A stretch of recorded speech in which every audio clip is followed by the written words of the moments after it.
praticamente, a reordenação ocorre no início mesmo da aplicada a pressão do material. A compactação, a densificação do material, ela é exatamente pela destruição dessa polaridade intergranular com a deformação e destruição desses campos. Então, a destruição ele vai deformar, vai destruir o material e aqui é onde se tem a maior compactação do material. É nessa fase que ocorre a maior compactação do material. Depois de uma certa pressão, você aumenta bastante a pressão e um pouco você consegue aumentar a capacidade do material. Fica praticamente, no início tem um pequeno aumento dessa compactação, aumento dessa pressão, mas depois fica praticamente constante. E é exatamente a reordenação das partículas no interior do grano com fechamento dessa porosidade intragranular. Então, esse fenômeno ocorre praticamente na formação plástica em todas as tipos de materiais, mas ele também tem a consolidação não permanente do material em formação elástica. Esse tipo de conformação de consolidação, em alguns casos, é problemático. Consolidação não permanente.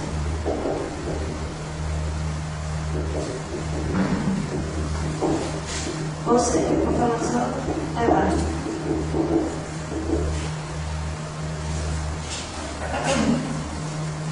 Onde é que ocorre essa conformação mecânica elástica? Então, quando é retirada a carga, depois de aliviar, não é nem você tirar o material, é aliviar o material, se tem elasticidade das partículas, ele vai expandir. Essa expansão do material pode gerar tintas no material e pode impedir mesmo o material, a dificuldade de retirar o material da matriz.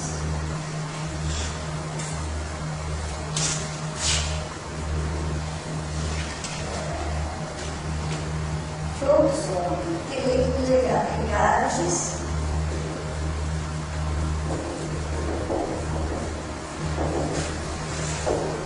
Então, durante a compactação, se o material é muito líquido, esse líquido está absorvido na superfície do material, a tendência é aplicar a pressão, o líquido, ele vai, a parte líquida e a gasosa, ele vai tender a sair,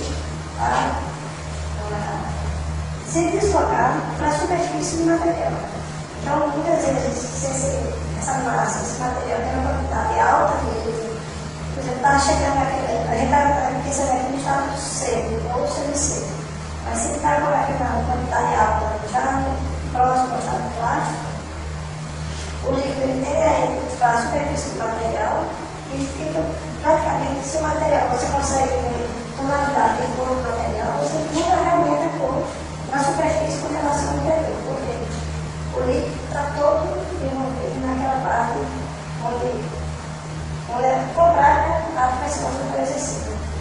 Por exemplo, se a pressão foi exercida na parte superior, a tendência é deslocar o líquido para a parte inferior.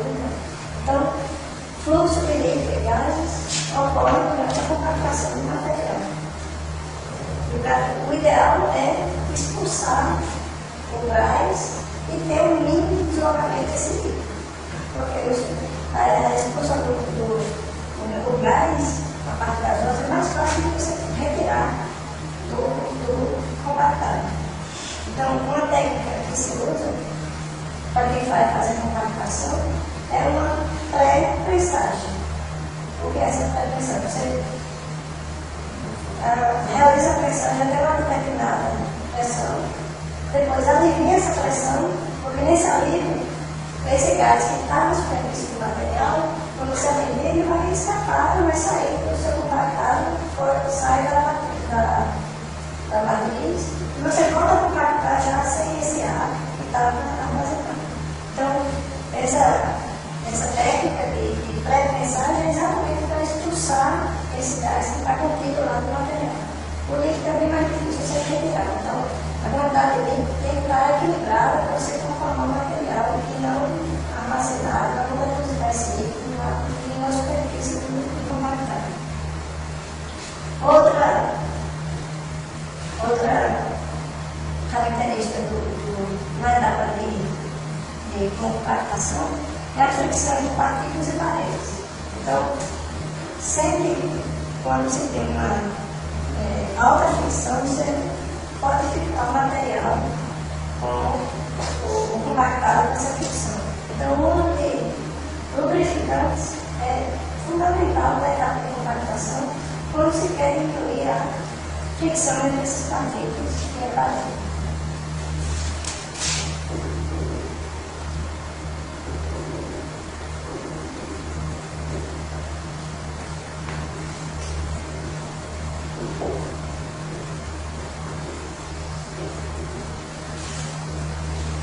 Eu vou pegar lá no processo de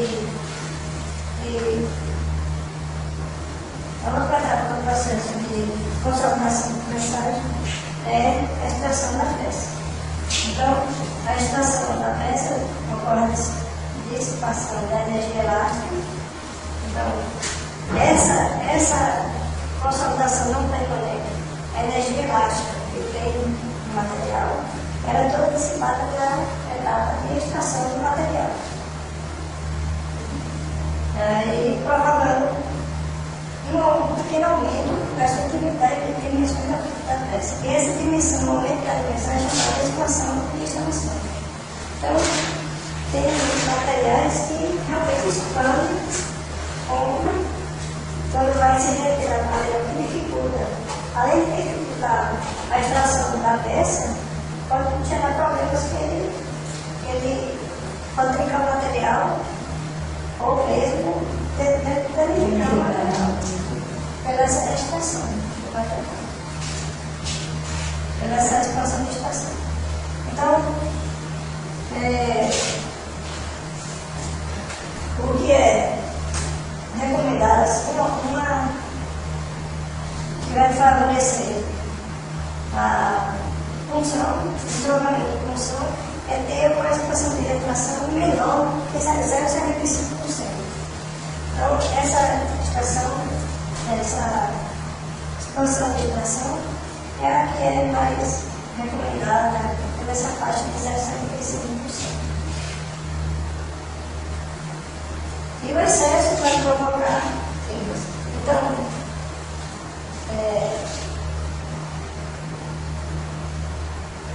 eu confundi um pouco aí. Assim, a extração da peça era melhor quando você tem essa situação que facilita a retirada. Ela facilita a retirada da peça. Mas o excesso prejudicial, eu acho que eu disse no início, eu disse que ela vai prejudicar a retirada como se fala. Aí ela facilita a retirada. Então, se você tem uma expansão nessa parte de 0,75%, ela favorece a retirada da peça, mas se ela for excessiva, ela vai prejudicar aquilo do material. Vai tensionar com a matriz. Certo?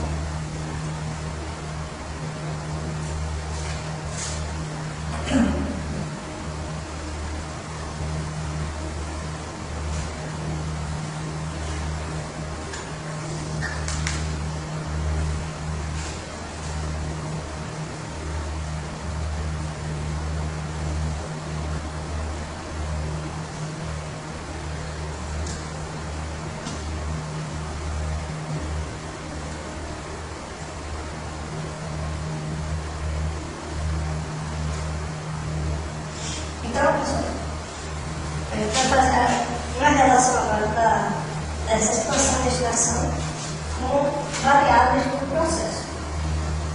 Então, esse gráfico que ele está mostrando aqui, extração de expansão, que é percentual, e Primeiro, vamos analisar aqui com relação à pressão de pressagem.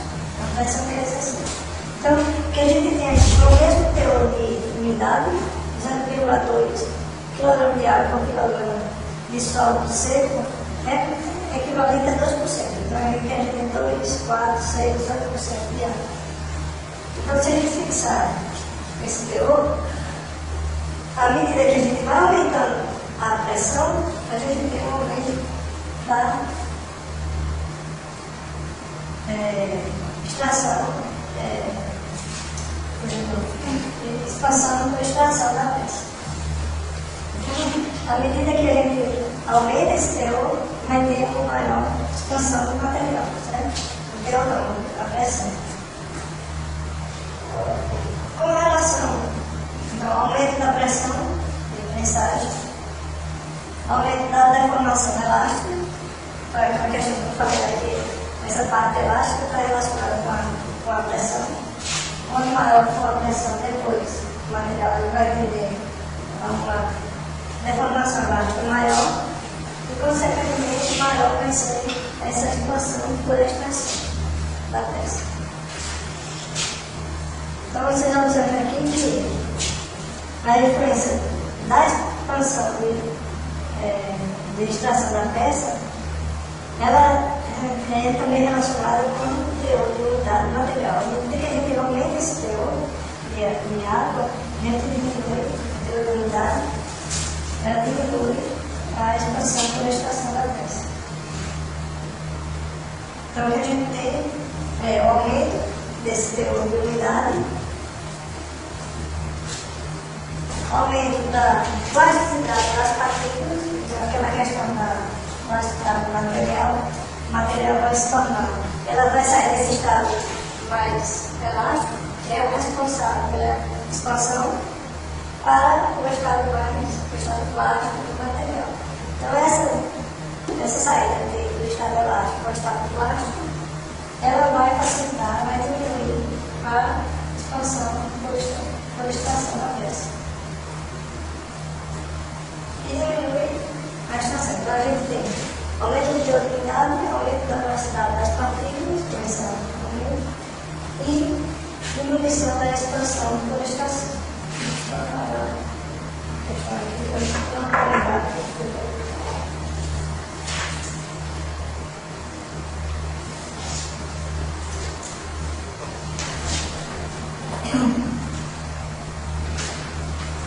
Então, o que a gente tem aqui em relação à inclinação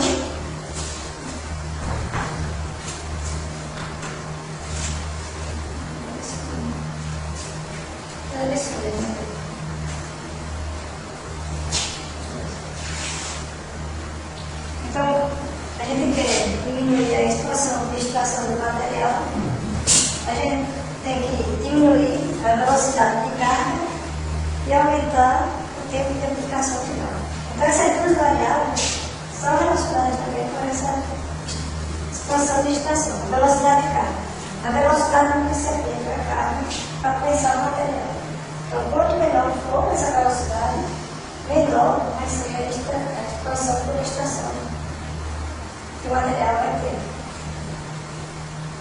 Expansão por extração. E aumentando o tempo de aplicação, porque é o tempo de aplicação. Cheguei à pressão final, eu deixo lá pressionando o material naquela pressão final.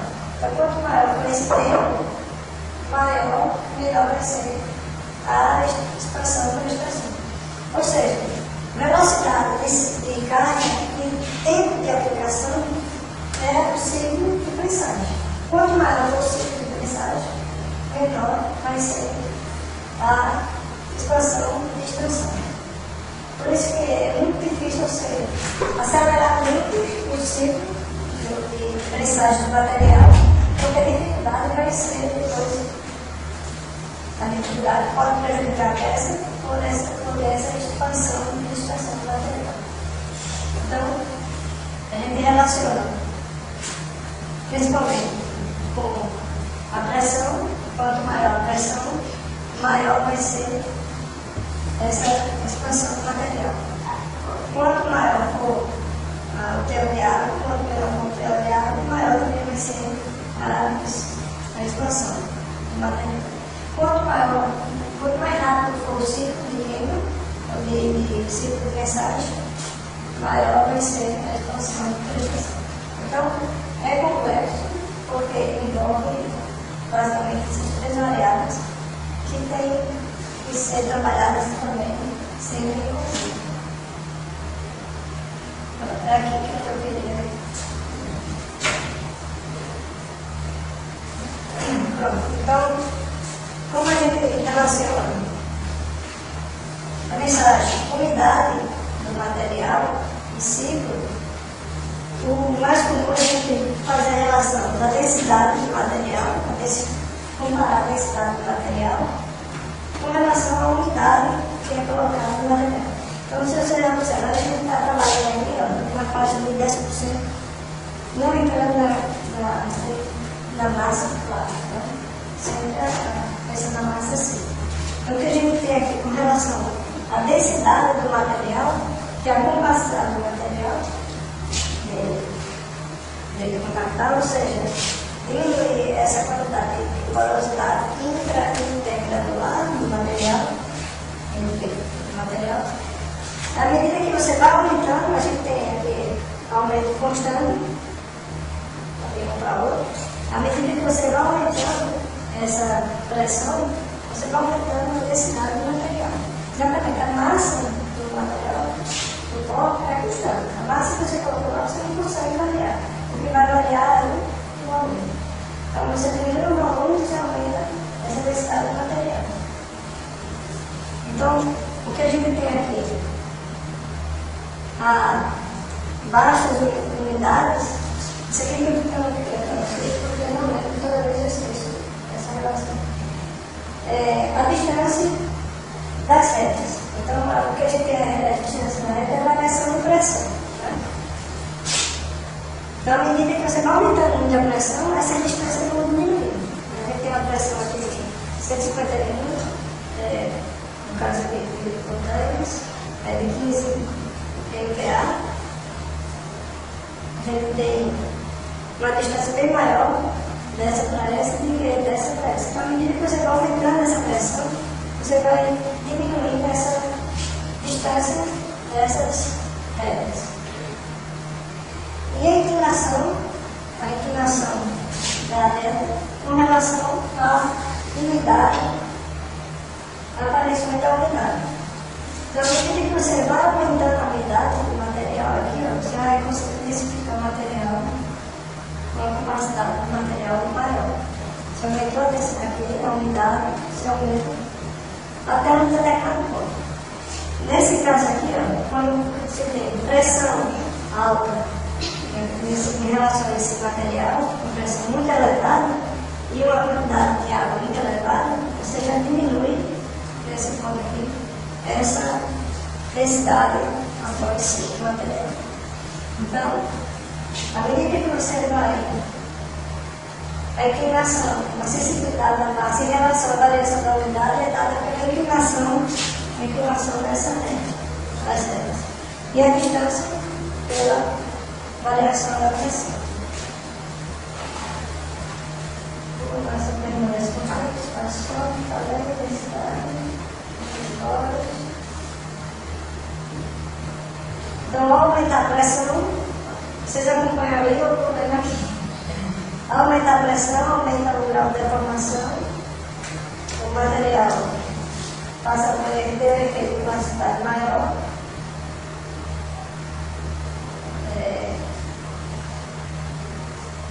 Velocidade de água maior, redes para diferentes pressões. Então, maior densidade do material, quanto maior a densidade, menor vai ser os espaços entre o pó. Ou seja, você diminui essa quantidade de poros, menor vai ser a mobilidade do material. Então, um volume cada vez menor para a água ser adicionada.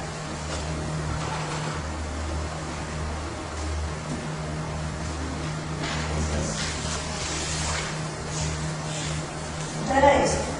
Com relação a esse aumento da densidade, o problema de aumentar muito a densidade é depois que vai dar a cicatrização. A gente vai ver lá, quando for falar de cicatrização do material, que tem sempre esse equilíbrio da densidade do material. Principalmente quando o material, durante a cicatrização, ele libera gases. Porque não tem como caso, durante a cicatrização, todo esse gás se deslocar, ele pode colocar defeito no material. Na cerâmica vermelha, logo no estudo que a gente viu o processo de fabricação de cerâmica vermelha, falando da cerâmica vermelha, é um problema bastante comum que eles utilizam matéria-prima natural, muita matéria orgânica, não dá para esse material oxidado, ela reduz e já tem um problema que é o material fica com os pontos pretos. Então, esse exemplo é um exemplo que a gente vê no dia a dia.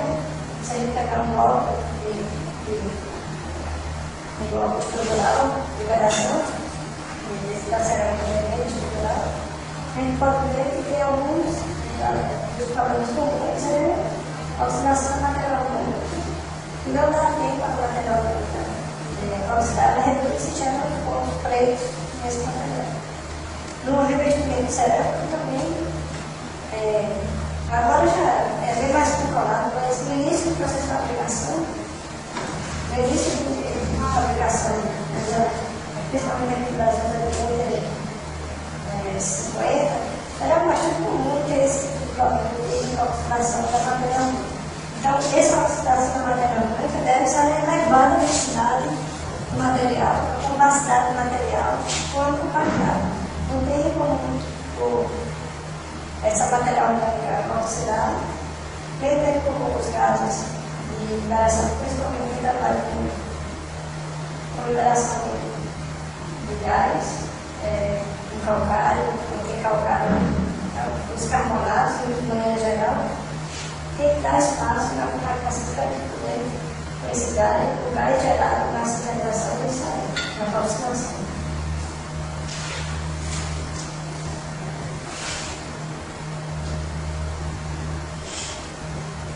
Aqui a gente faz uma relação entre densidade, que era aquela que a gente tinha lá, e resistência mecânica do material, que ali dá com volta e ruptura a posição na seco. Então, esse módulo de ruptura é necessário para você numerar o material. Lembra aquela resistência do material ali? É esse módulo de ruptura. Então, quando a gente aumenta essa densidade, a gente aumenta também essa resistência do material lá dentro. Então, em alguns aspectos, isso é interessante para você manusear o material. Se o material não tem essa resistência, consequentemente, essa densidade do material é baixa e a resistência e a condição de você manusear é difícil. Manusear um material que tem essa resistência baixa.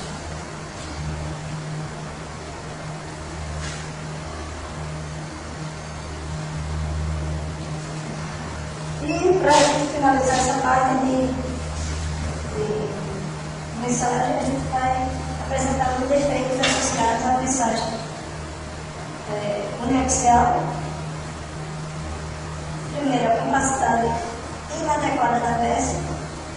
Então, essa capacidade inadequada da peça deve principalmente a falta de controle da preparação da massa, devido à utilização de materiais não apropriados. Você pode utilizar uma formulação, principalmente quem trabalha em matérias naturais, uma formulação não apropriada para desenvolver uma capacidade adequada.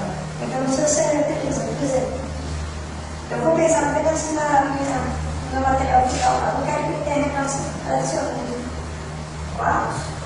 Eu vou fragilizar vou diminuir essa minha densificação do material e pode proporcionar uma capacidade inadequada devido à formulação escolhida. Então, a falta de controle da preparação da massa, pela utilização de materiais não apropriados, é um dos fatores que leva à capacidade inadequada da peça. Ou mesmo ela está fora das especificações. Então, granulometria Forma das partículas são todas variáveis que vão influenciar nessa falta de capacidade do material. Uma dessas oportunidades foi o que a gente viu aí. Como influencia o teor de umidade na capacidade do material? Então, à medida que você varia esse teor de umidade, tem variação na capacidade do material. Então, às vezes, você tem, se não tiver uma homogeneidade uma homogeneização desse teor de umidade, você vai ter variação da densidade do material, ou você vai ver lá no seu produto final. Então, o importante é ter o teor de umidade certo e estável. Se você vai variando, com certeza você vai variar a capacidade do material, com certeza você vai ter variação lá no produto final. Essa questão de mudança progressiva da dimensão do molde é mais pensando no processo industrial. À medida que você vai usando um molde, uma matriz, você vai, com o tempo, vai desgastando. Então, essa variação leva à falta, leva a problemas associados à mensagem comercial. Deterioramento da textura da superfície da peça, também. É um problema bastante comum você mudar essa textura do material, você faz utilizando o prensagem. Então, esses dois efeitos de variações, mudança progressiva da dimensão e deterioramento da textura superficial da peça, todos eles estão relacionados com o desgaste do molde ou da matriz, ou da cicatrização. Formação de trincas. Então, essas trincas ou microtrincas, às vezes, ela é perceptível quando se compõe o material. Ela também mesmo um material que forma microtrincas. Se levar ao microscópio, você consegue ver mais. Mas elas vão ser mais evidentes no próximo depois do material sintetizado. Ou seja, depois quando não tem mais o que fazer, o material já foi sintetizado. Então, a formação de trincas, muitas vezes ela é dada devido ao desenho inadequado do molde, onde o material vai ser compactado, o excesso de ar aprisionado, principal motivo de formação da trinca, esse excesso de ar que é aprisionado depois do material. Quando ele é submetido ao tratamento térmico, esse ar que está lá aprisionado, ele tende a prejudicar o material, ele vai tentar sair do compactado e vai provocar essas trincas. E a fricção elevada entre a peça e a parede do molde. Ou seja, durante a extração do material, se essa fricção for muito elevada, ele vai levar a formação de trincas e vai prejudicar começando todos os defeitos associados à pressagem comercial. Falta de uniformidade na compactação do interior da peça. Se você não consegue preencher bem o molde, onde vai ser colocado o material, você não consegue ter uma uniformidade na compactação. Então, onde se tem muita massa, você vai ter uma compactação maior. Então, essa variação de compactação leva ao defeito pontuário do material que é associado à pressagem axial. Aqui a gente tem outros tipos de defeito, mas esses são os principais que estão associados à pressagem.